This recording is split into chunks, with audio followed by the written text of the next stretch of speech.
అదే RTV app వార్తల్ని క్షణాల్లో చదివే అవకాశం ఉంటుంది. ఒక న్యూస్ పేపర్, ఒక టెలివిజన్ ఛానల్ మీ చేతుల్లో ఎప్పుడూ ఉంటాయి.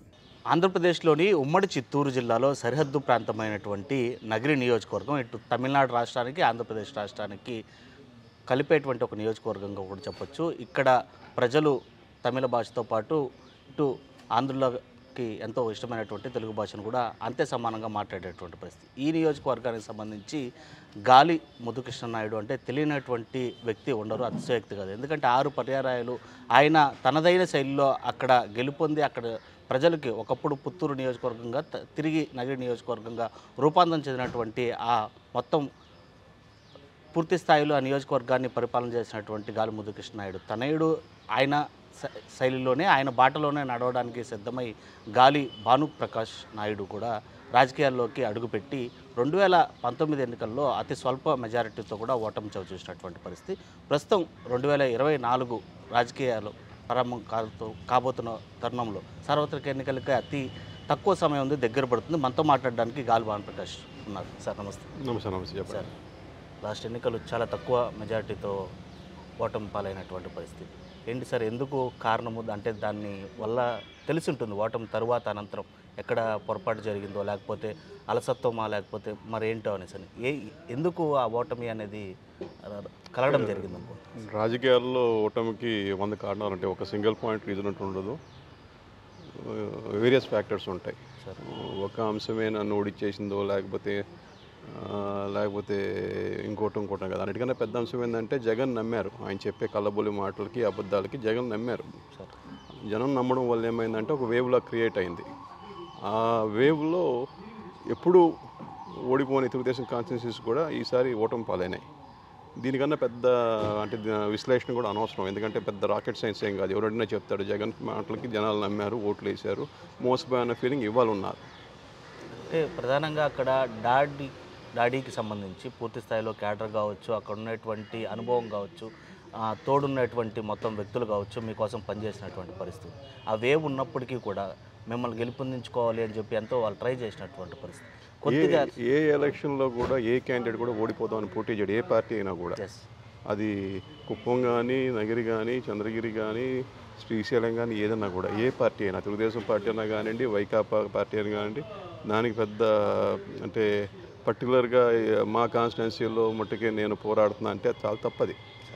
అది ప్రతి కాన్స్టిట్యున్సీలో కూడా ప్రతి క్యాండిడేట్, సీరియస్ క్యాండిడేట్ ఫైట్ చేస్తారు, ఎంతో వ్యయప్రయాసాలు పెట్టి వాళ్ళు పోరాడతారు. చెప్పే కదా, ఆయన చెప్పిన కళ్ళబొల్లి అబద్ధాలకి జనాలు ఆ రోజు నమ్మారు. ఏదో చేస్తాడో, ఉద్ధరిస్తాడు, రాష్ట్రాన్ని పురోగతి పాలు చేస్తాడని చెప్పి నమ్మారు. కాబట్టి ఓట్లు వేశారు, ఒక ఛాన్స్ ఇచ్చారు. ఆ ఒక్క ఛాన్స్ వాళ్ళు తలపట్టుకొని కూర్చున్నారు. సరే, ఇప్పుడు 2024 ఎన్నికలు సమీపిస్తున్నాయి. ఇటు అధికార పార్టీ ఏమో ఇప్పటికే జాబితాలు అభ్యర్థుల మీద అభ్యర్థుల ప్రకటనతో ముందుకెళ్తున్నటువంటి పరిస్థితి. టీడీపీకి సంబంధించి ఇప్పటికీ చంద్రబాబు మాటల పరంగా చెప్పినప్పటికీ కూడా మీరే క్యాండిడేట్ అని ఇప్పుడు పొత్తుల నేపథ్యంలోనే తిరిగి ఇంకోసారి నిర్ణయం ప్రకటించాల్సి ఉంది. దాని విషయం ఎక్కడి వరకు? అది జాబితా అని అనుకోవట్లేదు, రివర్స్ జాబితా. అదేం జాబితా అది? మీరు ఎట్లా నమ్ముతారు అర్థం కావట్లా. ఇవి నిన్న లిస్టులో కూడా చూస్తాము, ఇచ్చిన పేర్లు మళ్ళీ మార్చి ఇచ్చాడు. మళ్ళీ మార్చడం నమ్మకం ఉంది. ఇదేం జాబితా? అండ్ మనం కూడా కామన్ సెన్స్ వాడితే మాకన్నా క్లారిటీ ఉంది. ఒక ఇది ఉంది, ఆయన రోజుకు కొత్త లిస్ట్ ఇస్తాడు, మళ్ళీ దాంట్లో మారుస్తాడు. Doesn't make sense. మీరు దానికి అంత పెద్ద అనేదో పెద్ద ఎక్సర్సైజ్ చేసేసి ఇడిచేసినట్టు దాని మీద నాయకులు చెప్పడం ఇంకా మీ అంటే మీ అండర్స్టాండింగ్కి వదిలేస్తుంది. సరే, సిబిఎన్ ఎప్పుడు జాబితాను ప్రకటించబోతున్నారు అంటే పొత్తుల్లో భాగంగా ఇంకా ఇది ఇరు పార్టీల అధినేతలు కూడా చర్చించాల్సినటువంటి పరిస్థితి ఉంది. సో నగిరిలో జనసేన పరిస్థితి ఏ విధంగా ఉంది? మీతో కలిసికట్టుగా నడిచేటువంటి పరిస్థితులు కనిపిస్తున్నాయి అక్కడ క్యాడరు? అదేవిధంగా మీరే అభ్యర్థి అని చెప్పి టీడీపీ నుంచి నిలిచే పరిస్థితి, లేదా జనసేనకి ఛాన్స్ ఇచ్చేటువంటి పరిస్థితులు? ఇప్పుడు పొత్తులో భాగంగా ఏ సీట్లు ఎవరికి ఇస్తారనేది బాబు గారు, పవన్ గారు కూర్చొని మాట్లాడుకొని ఒక అండర్స్టాండింగ్ అయితే వస్తారు. నాకు తెలిసి అది ఎలక్షన్ తర్వాత అయితే ఉండదు, ఎలక్షన్ ముందే ఉంటుంది. ఇంకా ఎలక్షన్ తర్వాత ఉండే అంశం అయితే కాదు, ముందే ఉంటుంది. నాకు తెలిసి ఇంకొక 4-5 రోజులు, వారం లోపటే ఏ సీట్లు ఎవరు పోటీ చేస్తారనేది ఒక క్లారిటీ కూడా వచ్చేస్తారు. వచ్చినాక ఆటోమేటిక్గా ఏ తెలుగుదేశం పార్టీ ఉన్న సీట్లలో ఎవరు పోటీ చేస్తారనేది బాబు గారు కూడా బహిరంగంగా వెల్లడిచ్చేస్తారు. దాని తర్వాత ఇంకా ఎలక్షన్లకి అయితే పోతాం. ఇంకా సరే, ఎలా ఉంది నియోజకవర్గంలో? ఇప్పటికే తిరుగుతున్నారు మీరు, దాదాపు గడిచిన ఎన్నికల హడావుడి మొదలు కాకముందు నుంచి కూడా ఇంటింటికి తిరుగుతున్నటువంటి పరిస్థితి. గతంలో పరిస్థితులకి ఇప్పుడు పరిస్థితులకి చెప్పడానికి కానీ, ప్రజల్లో స్పందన కానీ ఏ విధంగా ఉంది నగిరి నియోజకవర్గంలో? ఖచ్చితంగా నగిరి ప్రజలు లాస్ట్ టైమే పొరపాటు చేశామనే భావన అయితే ఏ ఊరికి పోయినా వ్యక్తపరుస్తూ ఉన్నారు. ఇవాళ మనం ఎలక్షన్ పెట్టినా కూడా ఖచ్చితంగా మీకే ఓటేస్తాం, ఇంకోసారి నేను ఇప్పుడు ఓటర్ను పోయి నువ్వు ఎందుకు వేసావు ఎలా వేసావు అని అడిగే పరిస్థితి ఉండదు. ఎందుకంటే అది వాళ్ళ హక్కు, అది వాళ్ళ స్వాతంత్రం, అది ఎవరికన్నా వేయచ్చు. అది ఎవరు కాదంటే నోటాకు కూడా వేయచ్చు, అది వాళ్ళ హక్కు. అది దానికని నాకేం వాళ్ళు ముందు వచ్చి నేనేం ఇప్పుడు ఎవరికి వేసాం దబ్బాయించే పరిస్థితి ఉండదు. వాళ్ళే చెప్తున్నారు మేము తప్పు చేసాం అనవసరంగా, ఈసారి మటుకు అది తప్పు చేయమనే మాట వాళ్ళే వేసిన వాళ్ళే చెప్తా ఉన్నారు. అప్పుడు అనిపించిన ధైర్యం వచ్చింది, పర్లేదు జనాలు మనల్ని నమ్ముతున్నారు, ఖచ్చితంగా ఈసారి ఆదరిస్తారు, ఈసారి ఆశీర్వదిస్తారు, ఈసారి ఓట్లు వేసి గెలిపిస్తారు. మనం కూడా వాళ్ళకి ఎంత నమ్మకంతో మన మీద పెట్టుకున్నారో దాన్ని ఖచ్చితంగా నిలుపుకోవాలన్న భావన అయితే నాకు, ఎందుకంటే మన మీద రెస్పాన్సిబిలిటీ పెరుగుతూ ఉంది దానివల్ల. ఖచ్చితంగా వాళ్ళు చూపించిన ప్రేమానురాగాలు కానీ నమ్మకం కానీ నిలబెట్టుకోవాల్సిన బాధ్యత నా మీద ఉంది. ఖచ్చితంగా ఎలక్షన్లో కానీ మనల్ని ఆశీర్వదిస్తే నగిరి ప్రజలు ఖచ్చితంగా దాన్ని 100% నా ఫుల్ ఎఫర్ట్స్ అయితే నేను పెడతాను. వైఎస్ఆర్సీపీ గవర్నమెంట్లో నగిరి నియోజకవర్గంలో జరిగినటువంటి అభివృద్ధి ఏంటి, జరిగినటువంటి పొరపాట్లు ఏంటి, ప్రజలు దాన్ని ఏ విధంగా అర్థం చేసుకున్నారు, సంక్షేమ పథకాలు ఎంతవరకు కూడా అక్కడ ఎఫెక్ట్ చూపిస్తాయని మీరు అనుకుంటున్నారు? వైఎస్ఆర్సీపీ గవర్నమెంట్ అభివృద్ధి కాదు, అరాచకం జరుగుతూ ఉంది. అభివృద్ధి అనే మాట పక్కన పెట్టండి, అరాచకం అనేది ప్రబలుతూ ఉంది. ఏ ఊరికి పోయినా, ఏ పంచాయతీ పోయినా కూడా ఏదో ఒక అరాచకం, భూమి లాక్కోవడము, మట్టి గుట్టలు మాయం చేయడము, ఇసుక మాయం చేయడము, లేకపోతే ఏదో ఒక అరాచకం. ఆమె చలపతి టవర్స్లో 2014 ముందు 16,000కి రెంట్ కొనింది, ఒక చిన్న అపార్ట్మెంట్లో శ్రీనగర్ కాలనీలో. రోజా 16,000 రెంటు. ఆడపోతే చూపిస్తాం మీకు, శ్రీనగర్ కాలనీలో ఈ అపార్ట్మెంట్లో, ఈ ఫ్లోర్లో, ఈ అపార్ట్మెంట్లో ఉందని కూడా చెప్తున్నాం. 16,000 రెంటు. ఇవాళ ఊరికి ఒక ఇల్లు, 2 ఇళ్ళు ఉన్నాయి.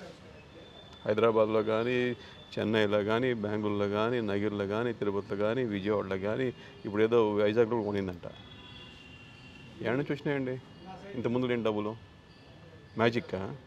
ఆ మ్యాజిక్ అది చెప్పండి. నగిరి వాళ్ళు అందరికీ చెప్తే వాళ్ళు కూడా ఇల్లు కొనుక్కుంటారు అందరూ. ఆమె అసలు నిజం చెప్పాలంటే అర్థం కావట్లేదు. అసలు ఇప్పుడు దాకా ఏ ఎమ్మెల్యే అని చూడలేదు. చాలామంది ఇప్పుడు ఇండిపెండెన్స్ వచ్చినప్పటి నుంచి నగిరికి ఎమ్మెల్యేస్ ఉన్నారు ఎవరైనా కానీ. ఇప్పుడు దాకా ఇంత అక్రమ సంపాదన చూసిన ఎమ్మెల్యే దరిదాపుల్లో కూడా రారు అనే మాట. దాంట్లో కూడా మంచి ఎమ్మెల్యేలు, కొద్దిగా చెడు ఎమ్మెల్యేలు ఉన్నారు. చెడు అనే దానికి నిర్వచనమే మార్చేసిందేమని చెప్పి నగిరి కూడా చెప్తున్నారు. సార్, మీరన్న మాటనే మేము మంత్రి రోజాతో కూడా షూటౌట్లో మాట్లాడడం జరిగింది. ఈ విధంగా మీ ప్రత్యర్థి, ప్రతిపక్ష నేత ఈ విధంగా ఆరోపిస్తారు, మీ ఆస్తులపైన కావచ్చు, మీరున్న ఇళ్లపైన కావచ్చు అని. తాను నేను సవాలుకి అంటే ప్రమాణం చేయడానికి సిద్ధమని మీ పైన రివర్స్ సవాల్ విసురుతున్నాను. రమ్మని చెప్పండి, వెళ్దాం కనీపాకం పోయి ₹1 ముట్టుకోలేదని చెప్పండి. డేట్ అంటే మామని చెప్పండి, అది నేను చెప్పండి, నేను చెప్తా. సార్ ప్రమాణం చేస్తా ఉంటుంది కదా, ఆమె చెప్పింది కదా, చెప్పమని చెప్పండి, వెళ్దాం దేవుడి మీద చేయబెట్టి మాట్లాడదాం. సో మీరు సిద్ధం? 100%. ఇవ్వాలంటే ఇవ్వాలి, గంటలో చెప్పండి, పోదాం ఇప్పుడు కారేసుకొని పోయి మాట్లాడుకున్నాడు, చూద్దాం దానికి. అది కూడా సో సంక్షేమ పథకాలు ఏ విధంగా సార్, అంటే చేనేతలకు కావచ్చు లేదా ఆటో డ్రైవర్లు, వీళ్ళు ఏమైనా అట్రాక్ట్ చేసేటువంటి పనులు? ఏం సంక్షేమం? 10,000 ఇచ్చేసి ఈ చేత 10,000 ఇస్తున్నారు, ఈ చేత 25,000 దుబ్బేస్తున్నారు. సంక్షేమం ఇదే సంక్షేమం అంటే? వినేవాడు ఉంటే చెప్పడానికి వీళ్ళు ఏమన్నా చెప్తారు. ఈ మహాతల్లి నగిరికి పడవలు తీసుకొస్తా అని చెప్పింది, అంటే సముద్రాన్ని తీసుకొస్తా ఉంది. ఇంకా దానికి నవ్వాలా ఏడవాలా అర్థం కావట నగిరి ప్రజలకు ఇవ్వాలి. అలాగే పుత్తూరులో ఎయిర్పోర్ట్ పెడతా ఉంది, విమానాలు దించుతా అని. నగిరికి సముద్రం, పుత్తూరుకి ఎయిర్పోర్టు. ఏమో చెప్పే మాటలు ఇట్లా ఉంటాయి. మీకేమో బంగారం కిరీటం పెడుతుంది పొండి, మీకేం తక్కువ చేస్తే మీకు అన్యాయం చేసినట్టే. మీకే బంగారు కిరీటమో, లేకపోతే బంగారు ఫోనో, లేదా బంగారు కంచమో, లేకపోతే మీ భార్య సైజు బట్టి వడ్డానం ఇవ్వాలి చెప్తుంది. ఇస్తున్నారా దేవుడు తెలియాలా. సో జనసేన నుంచి రాష్ట్ర వ్యాప్తంగా పొత్తు పెట్టుకున్న అనంతరం ఏ విధంగా ఉంది సార్ రాష్ట్రంలో పరిస్థితులు కావచ్చు? అంటే చాలా వరకు టీడీపీ క్యాడర్ ఎలా మాట్లాడుతుందంటే స్వయంగా మాకు ఉన్నటువంటి బలమే సరిపోయిండేది జనసేనతో పొత్తు అనేది కొద్దిగా మాకే కష్టతరంగా ఉంది అనేటువంటి క్యాడర్లో వినిపిస్తున్నటువంటి మాటలు. ఖచ్చితంగా తెలుగుదేశం పార్టీ సంస్థాగతంగా చాలా బలంగా ఉంది. లాస్ట్ టైం కూడా ఏంటంటే ఏమరపాటుతనం వల్ల వాళ్ళు చేసి తప్పుడు ప్రచారాలను మేము తిప్పికొట్టకుండా ప్రజలు నమ్మరు అని చెప్పేసి ఒక ఉద్దేశంతో మేము దాన్ని అసలు పూర్తిగా పట్టించుకోలే. ఆయన మాట్లాడిన అబద్ధాలు కానీ ఇవన్నీ కూడా ఇప్పుడు సిపిఎస్ రద్దు వారంలో అన్నాడు, వారాలు అయిపోయి ఇప్పుడు ఎలక్షన్ వస్తుంది, సిపిఎస్ అసలు ఊసే లేదు. మద్యపాన నిషేధం చేసి కానీ ఓటు కాడ పోనని చెప్పే మాట అసెంబ్లీ సాక్షిగా పదే పదే చెప్పున్నాడు. అలాంటి ఆయన ఇవాళ దాని గురించి అసలు పట్టించుకోవట్లేదు, మద్యం మీదే గవర్నమెంట్ నడుపుతా ఉన్నాడు. ఇవి చాలు చిన్న చిన్న ఉదాహరణలు. ఆయన మాట తప్పుతాడు, ఏ మాట నిలుపుకోడు, చెప్పేవన్నీ కూడా అబద్ధాలు. ఆయన తగ్గ బొంతే ఈ నగిరి రోజా, ఈమెం తీసిపోలే, ఆయన తగ్గట్టే ఏమో ఉంది. ఇంకా చెప్పుకుంటా పోతే ఇంకా సంక్షేమ పథకాలు అంటారా, ఇస్తున్నామని చెప్పి రాష్ట్రాన్ని అప్పులు పాలు చేస్తున్నాడు. కానీ ఏ కుటుంబానికి సక్రమంగా శుభ్రంగా ఏ సంక్షేమ కార్యక్రమం అందట్లే. ఏదో ఒక కారణం చేత మీకు ఇల్లు పెద్దనో, లేకపోతే నీ కొడుకు ఉద్యోగం ఉందనో, లేకపోతే కారు ఉందనో, లేకపోతే కరెంటు బిల్లు ఎక్కువ వచ్చిందనో, లేకపోతే ఏదో ఒక కారణం చూపించి నిర్దాక్షిణ్యంగా సంక్షేమ కార్యక్రమాలను దూరం చేస్తున్నాడు. అంగన్వాడీ టీచర్లకి ఏంటంటే సంక్షేమ కార్యక్రమాలను దూరం పెట్టడం, వాళ్ళకి వచ్చే 10,000, 11,000, 12,000కి నువ్వు బియ్యం ఇవ్వవా, ఏదైనా ఆశ్రాలు ఇవ్వవా అంటే 12,000 కోటీసులు అయిపోయారు, లక్షాధికారులు అయిపోయారా? దీనికన్నా దురదృష్టం ఇంకోట్లే, అంగన్వాడీ టీచర్లకు వాళ్ళకి ఇచ్చేదే 12,500, 11,500. ఆ 11,500కి ఏదో రాష్ట్రాలంతా రాసి ఇచ్చేసినట్టు సంక్షేమ కార్యక్రమం దూరం చేస్తూ ఉన్నాడు. మీకు దీనికన్నా ఉదాహరణలు ఏం కావాలి మీకు? ఇతను సంక్షేమం అనేది ఊరికే మాటలే, చేతల్లోకి వచ్చేకాడికి పూర్తిగా అగాధమే. సార్ నేను అడిగింది జనసేన పార్టీతో పొత్తు సార్. అంటే మీరు మీ నాయకుడు లోకేష్తో పాటు మాకు ఒక పెద్ద అన్నయ్య తోడుగా వచ్చాడు అని మాట్లాడినటువంటి పరిస్థితి ఉంది. సో ఆ పొత్తు ఏ విధంగా రాష్ట్రంలో భవిష్యత్తులో ఉండబోతుంది, ఆ పొత్తు వల్ల ఏ విధమైనటువంటి లాభం చేకూరేటువంటి పరిస్థితులు ఉంటాయి? పవన్ కళ్యాణ్ గారు పెద్ద మనసు చేసుకొని, ఎందుకంటే రాజకీయం అనేది ఎప్పుడు ఉంటుంది, రాజకీయంలో ఇప్పుడు ప్రభుత్వం ప్రతిపక్షం అనేది సర్వసాధారణం, అదే డెమోక్రసీ.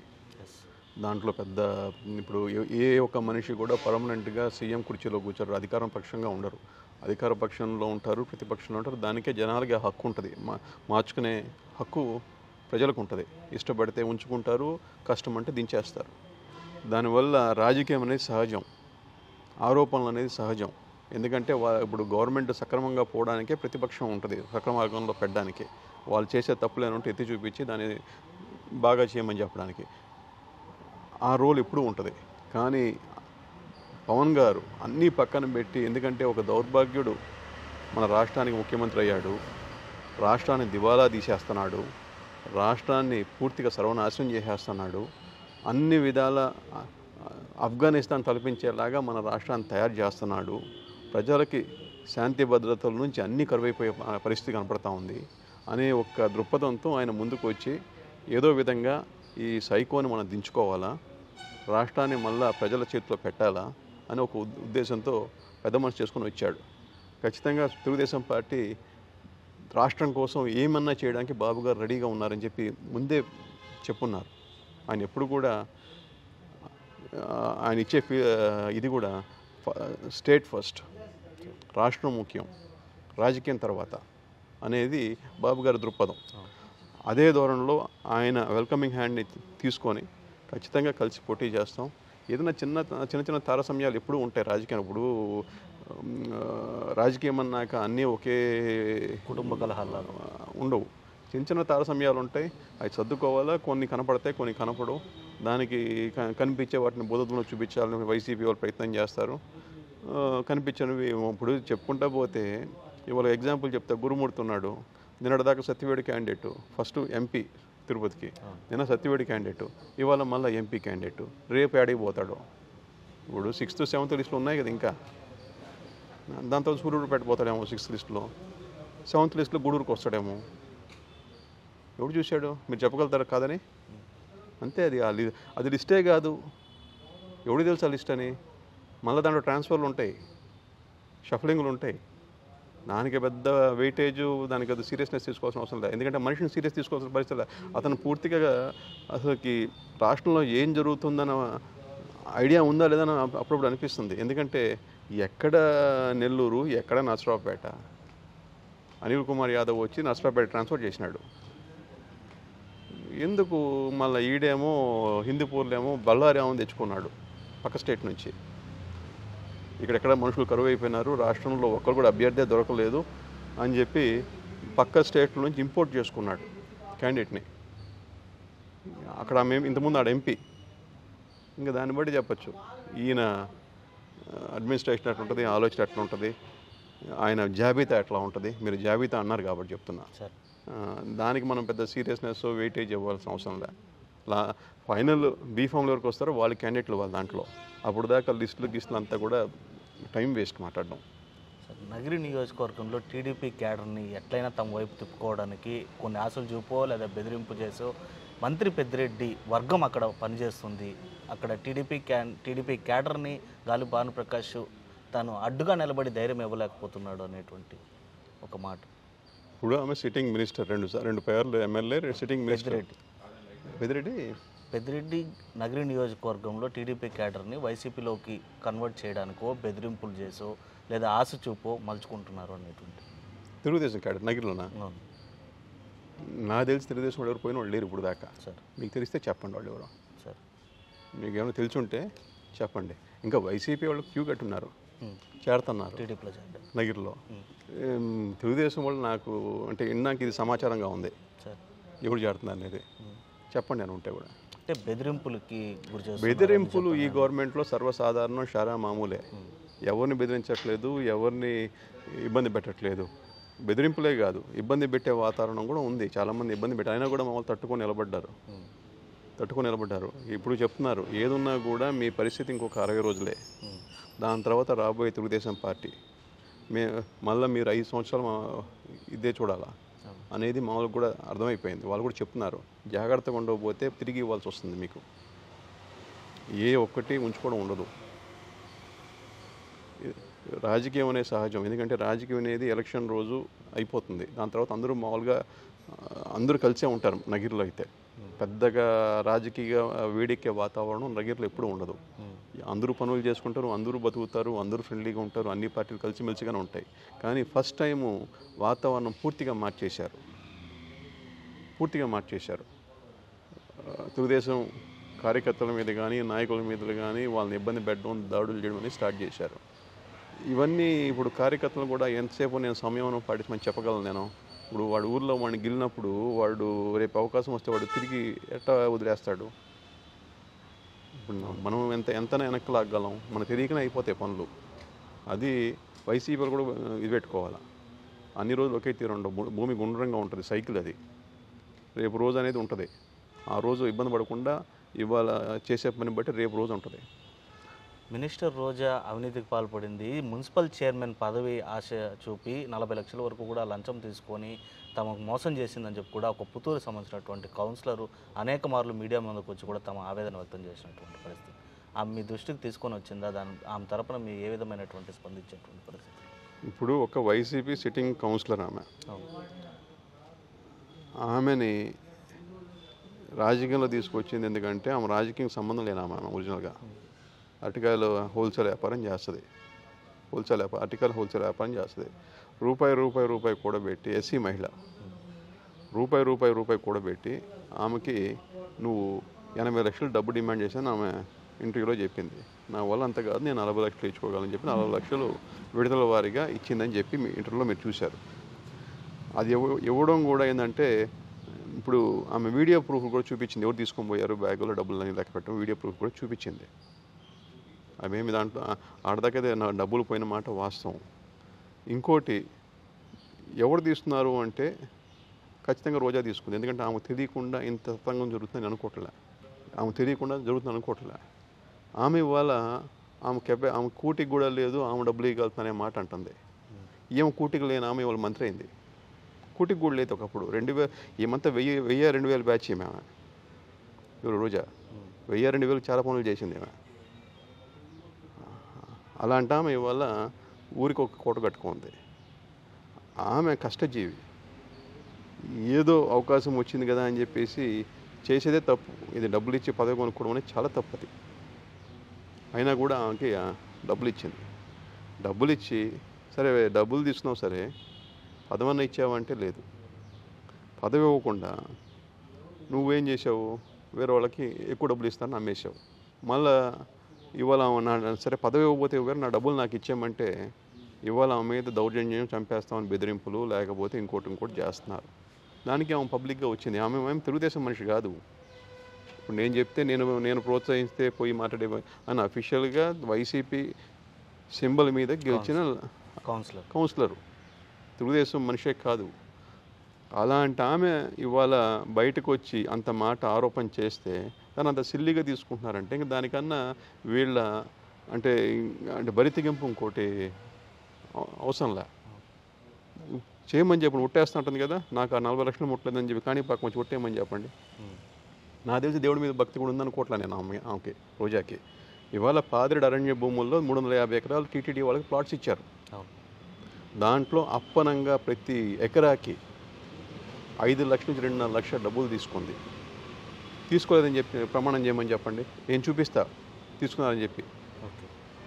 అంటే దేవుడు సొమ్మును కూడా కాజేసిన ఘన చరిత్ర ఏముంది? ఇంకేం దేవుడు అండి? దేవుడు జేబులో దేవుడు ఉండిలో చేయబెట్టినాక ఇంక దేవుడు భక్తి ఏముందాం అసలుకి? దేవస్థానం అంటే మనం పోతే ఉన్నది ఇస్తాం, మన శక్తి బట్టి మన దేవుడికి డబ్బులు ఇచ్చేసి వస్తాం. అది 100 కానీ 50 కానీ 10 కానీ 500 కానీ శక్తి బట్టి. దేవుడు అంటే భక్తి, భయం అన్నీ ఉంటాయి. దేవుడు బాగా చూసుకుంటాడు, దేవుడిని నమ్ముతాం కాబట్టి. ఈమె దేవుడు ఉండిలో చేపెట్టిన ఏమికేం దైవభక్తి? రండి అరణ్యంలో నేను డబ్బులు తీసుకోలేదని చెప్పండి, 100 మంది చూపిస్తా. అది కాకుండా దొంగ డీకేటీలు వేసి ఒక 70 ఎకరాల దాకా మొత్తం డబ్బు కాజేసింది. దీనికన్నా ఉదాహరణ మీ తెలియదా? డీకేటీ ఆడ ముందన్న తిరిగితే పేపర్లో వచ్చింది కదా. దీనికన్నా ఇంకేం కావాలా? చెప్పేవని కలబొల్లి మాటలే ఇవన్నీ కూడా, కానీ చేసే పనులన్నీ కూడా ఇలాంటిది దారుణాలే.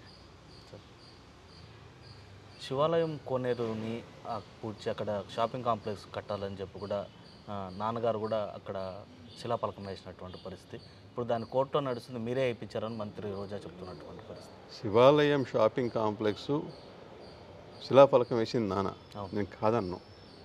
దాని తర్వాత ఏమైందంటే అది ఉన్న డాక్యుమెంట్స్లో అది కోనేరు స్థలం అని చెప్పేసి బయటపడింది. అది బయటపడింది. దాని తర్వాత మా ఫాదర్ దృష్టికి తీసుకెళ్లారు.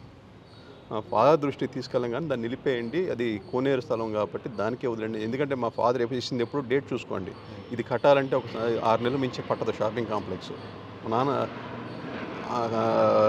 ఉన్నప్పుడు అది కట్టాలంటే అది ఏళ్ల తరబడి అయ్యే ప్రాజెక్ట్ ఏం కాదు. ఎందుకు నిలిపారు అనే సూక్ష్మం కనుక్కోండి.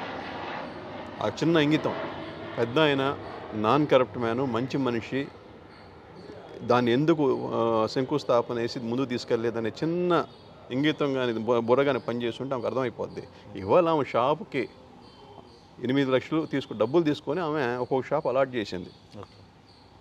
అలాట్ చేసి కడుపు మండిన పుత్తూరు రోడ్లో కోర్టుకెళ్ళారు. స్టే అది దాంట్లో విషయం ఉంది కాబట్టి హైకోర్టు స్టే ఇచ్చింది. ఆమె విషయం లేకపోతే వికెట్ చేయించుకోండి. విషయం లేదు అంటే ఇప్పుడు ఇదేమి కోర్టే కదా, ఇప్పుడు నాకెంత దూరమో లేకపోతే మీకెంత దూరమో లేకపోతే పుత్తూరు కోర్టు కేసు ఫైల్ చేసిన ఎంత దూరమో ఆమెకి అంతే దూరం. ఇంకా చెప్పాలంటే ఆమె దగ్గర అధికార యంత్రాంగం మొత్తం ఆమె దగ్గరే ఉంది, వీళ్ళ దగ్గర ఏముంది? ఆర్డీఓలు, ఎంఆర్ఓలు, కలెక్టర్లు అంతా ఏం దగ్గరే ఉంది. కమిషనర్లు, గుడి ఈఓలు అందరూ వాళ్ళ దగ్గర ఉన్నారు. పోయి కోర్టులో మీ వాదన మీరు చెప్పేసి డాక్యుమెంట్ పరంగా ప్రూవ్ చేస్తే స్టే వెకేట్ చేయడం ఎంతసేపు? మీ దాంట్లో ఫస్ట్ ఉంటే ఆడ పూర్తిగా డొల్లతనము, అక్రమంగా కట్టుతున్న ఇది ఉంది కాబట్టి అది స్టే వెకేట్ చేసుకోవడం. ఒక మంత్రి హోదాగా ఉండి ఆమె శంకుస్థాపన చేసి స్టే వెకేట్ కాలేదంటే దాంట్లో ఎంత పొరపాటు ఉందో అర్థం చేసుకోండి. ఆమె మేమేదో చేసాం అంటే తప్పు చేసేసి మా మీద అది చేసిందే తప్పు. డబ్బు తీసుకొని షాపులు అలాట్ చేయడం అనేది, అది కూడా శివాలయం సంబంధించిన భూములకు కూడా డబ్బులు తిందంటే ఇంక అర్థం చేసుకోండి ఏమకన్నా దరిద్రం ఇంకోట్లేదు అనేది. సరే, గత ఎన్నికల్లో కుటుంబంలో కొద్ది కలహాలు ఉండవు, ఇప్పుడు అన్నీ సెటరేట్ అయ్యాయా? తమ్ముడు సపోర్ట్ చేసేటువంటి ఇప్పుడు నా కుటుంబం గురించి మాట్లాడుకుని రోజా కుటుంబం మాట్లాడండి. ఆ కుమారస్వామి ఉన్నాడు, డాడీ ఉన్నాడు, కనుక్కొని చెప్పండి. ఇప్పుడున్న రామప్రసాద్ ఉన్నాడు, ఆమె మీద ఎఫ్ఐఆర్ కాపీ చూపి నేను చూపిస్తాను. ఏం పెట్టిన కేసు ఎఫ్ఐఆర్ పోయింది, ఏం పోయి ఎఫ్ఐఆర్ పెట్టింది రామప్రసాద్ రెడ్డి మీద. రాయదుర్గం పోలీస్ స్టేషన్లో. దాని గురించి మాట్లాడండి ఫస్ట్. అది ఎప్పుడో నేను బీసీలు కలిసి చెప్పట్లే, 2019 ఏరియాలో చెప్తున్నా. ఏంది పెద్ద దైవ కుటుంబం ఏం కాదు, ఒళ్ళంతా మచ్చలే ఆమెకి, ఒళ్ళంతా మచ్చలే. ఇంక చాలా మచ్చలు ఉన్నాయి చెప్పుకుంటూ పోతే. అది విషయం. సో 24 ఎన్నికల్లో నగిరిలో ఏ విధంగా స్పందన ఉండబోతుంది? సో చంద్రబాబు నాయుడు ఇటు పవన్ కళ్యాణ్ యొక్క సపోర్ట్తో నగిరి నియోజకవర్గంలో ప్రజానికానికి కావచ్చు, గతంలో నాన్న ఇచ్చినటువంటి హామీలు కావచ్చు, చేసినటువంటి అభివృద్ధి కాకుండా గాలి భానుప్రకాష్ ఏ విధమైనటువంటి హామీలు ఇచ్చి ముందుకెళ్తున్నటువంటి పరిస్థితి? ఖచ్చితంగా అరాచక పాలన, ఈ దౌర్జన్యాలు, అక్రమాలు కానీ పూర్తిగా చరమగీతం పాడతాం. First peace and stability, law and order అనేది ఫస్ట్ కంప్లీట్గా ఎస్టాబ్లిష్ చేస్తాం. ఈ నగిరి అనేది ఒకప్పుడు పుత్తూరు నగిరి అనేది ఒక చాలా ఉందా లేదా అన్నట్టుగా కామ్గా ఉండే ఏరియా.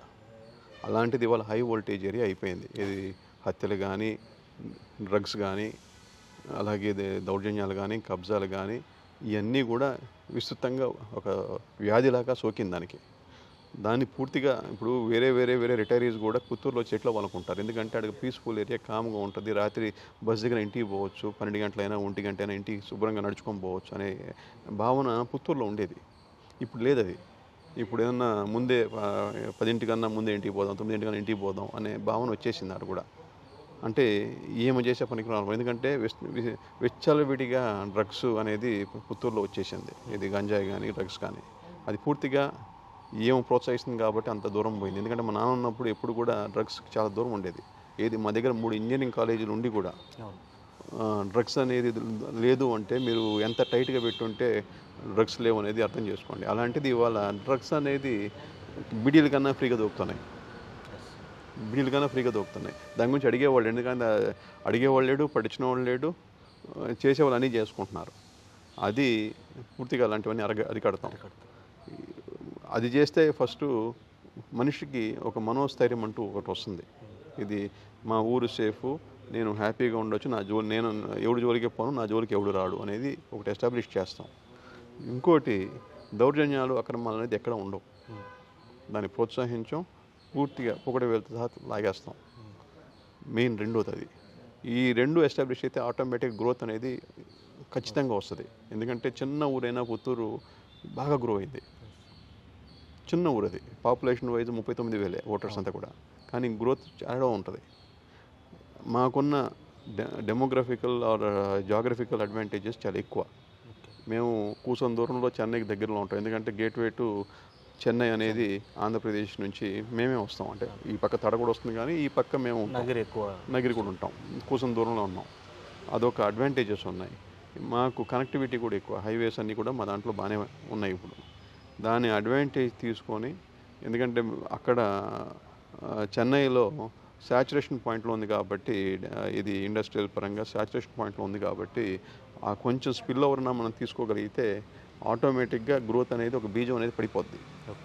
అది కానీ పడిందంటే గ్రోత్ కానీ, అంటే ఒక గ్రోత్ సైకిల్ ఒకసారి అది ఒక రోలింగ్ బాల్ లాగా పోయే, అది స్నో బాలింగ్ ఎఫెక్ట్ లాగా పోయే కొంది అది ఆటోమేటిక్గా గ్రోత్ అనేది వస్తుంది. అది దానికి ఏంటంటే పొలిటికల్ ఇంటర్ఫిరెన్స్ అనేది ఇండస్ట్రీస్ జోలికి పోకుండా వాళ్ళకి కానీ ఫ్రీడమ్ టు ఆపరేట్ కానీ ఇవ్వగలిగితే ఆటోమేటిక్గా వాళ్ళు గ్రో అవుతారు. ఎందుకంటే ఆడికి పోతే వ్యాపారంలా చేయొచ్చు అనే భావన వాళ్ళకి ఉండాలి, కల్పించాలి మనం. ఆ కాన్ఫిడెన్స్ ఇవ్వాలి. ఆ కాన్ఫిడెన్స్ ఖచ్చితంగా ఇస్తుంది. ఎందుకంటే మన వ్యక్తిత్వానికి దానికి ఎప్పుడు కూడా మనం ఇండస్ట్రీస్ ప్రోత్సహిస్తాం. కానీ నువ్వు రారా బాబు నీకు ఏం కావాలో చెప్పు, నేనేం చేయాలో చెప్పని అడిగేవాళ్ళం మేము.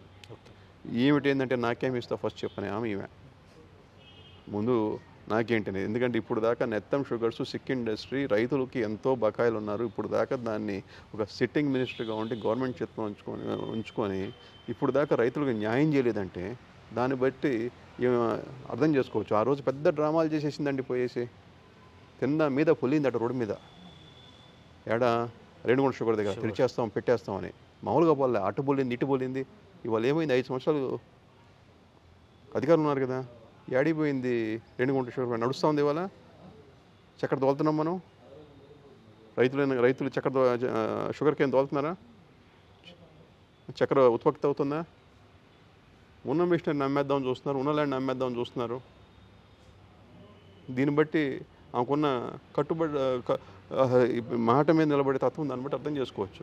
ఏదో తెరిచేస్తున్నారు, ఏమైంది తెరిచేసేది? కావాలంటే వీడియోలు చూపిస్తా, అడిపోయి దొల్లింది, పెద్ద పెద్ద మాటలు మాట్లాడింది. ఇవన్నీ కూడా షుగర్ రైతులకి, మన చెరుకు రైతులకి కూడా పూర్తిగా వాళ్ళకి ఒక మార్గం అంటూ చూపిస్తాం. ఆ ఫ్యాక్టరీ కూడా తెరిపించే ప్రయత్నం గట్టిగా చేసి దానికి ఏదన్నా ఒక సొల్యూషన్ తీసుకొచ్చి పెడతాం. అది thank you sir, all the best. So అది మొత్తం మీద ఏదైతే రాష్ట్రంలో వైఎస్ఆర్సీపీకి సంబంధించినటువంటి జాబితా ప్రభుత్వ ఉద్యోగుల ట్రాన్స్ఫర్ల కంటే చాలా ఘోరంగా ఉండేటువంటి పరిస్థితి. ఇవాళ ఉండే జాబితాలో ఉండేటువంటి పేర్లు మర్నాడు ఉండేటువంటి పరిస్థితి అయితే లేదు. ఇక నగిరి నియోజకవర్గానికి విషయానికి వస్తే మంత్రి రోజా ఏదైతే ఎమ్మెల్యే క్యాండిడేట్గా కాకముందు ఎలాంటి నివాసంలో ఉండేదే, ఇప్పుడు కోట్ల కొద్దీ ఆమెకున్నటువంటి ఆస్తులు ఏ విధంగా వచ్చాయో నిజంగానే దేవుడి మీద ప్రమాణం చేయడానికి సవాలు విసురుతుంది రోజా. కాదు, నేను సవాలు విసురుతున్నా, మరో గంటలో అయినా కూడా రోజా వస్తే ఎక్కడికైనా కూడా వచ్చి ప్రమాణం చేయడానికి సిద్ధమని చెప్పి భాను చెప్తున్నారు. అయినా దేవుడి పైన నమ్మకం లేనటువంటి రోజా తాను ప్రమాణం చేసినా నమ్మేటువంటి పరిస్థితుల్లో ప్రజానికం లేదని చెప్పి కూడా ఆ మాటలను కూడా కొట్టిపారేస్తూ నగిరి నియోజకవర్గంలో ఈ దఫా గెలిస్తే ప్రజా సమస్యలపైన పోరాటం చేస్తూనే అభివృద్ధి పదంతో ముందుకు తీసుకెళ్తూ ఇండస్ట్రియల్ కారిడార్గా కూడా నగిరిని తీసుకొని వచ్చేటువంటి ప్రయత్నము తమ ప్రభుత్వం హయాంలో తీసుకొస్తామని చెప్పి కూడా భానుప్రకాష్ నాయుడు చెప్తున్నటువంటి పరిస్థితి. వీడియో జర్నలిస్ట్ అయితే Lokesh reporting for RTV, Tirupati.